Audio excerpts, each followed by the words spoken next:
میں نے سوال کرنا تھا جینیٹک کلوننگ کے بارے میں اسلام کیا کہتا ہے؟ کلوننگ کے بارے میں جی کلوننگ جو ہے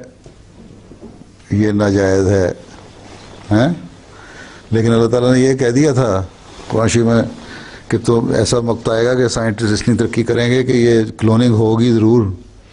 لیکن یہ ایک ایسی ایجاد ہے جس کے بدلے میں اللہ تعالیٰ پھر عذاب دے گا ہیں۔ اس لیے وہ کلوننگ اس طرح کر کے کہ تم اس کو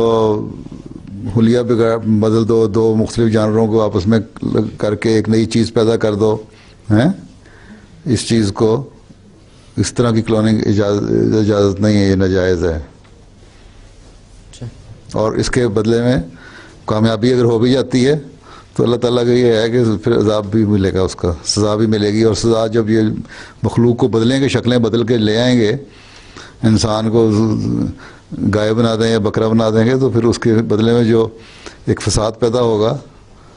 اس میں ایک عذاب کی صورت پیدا ہو جائے گی اس دنیا میں بھی۔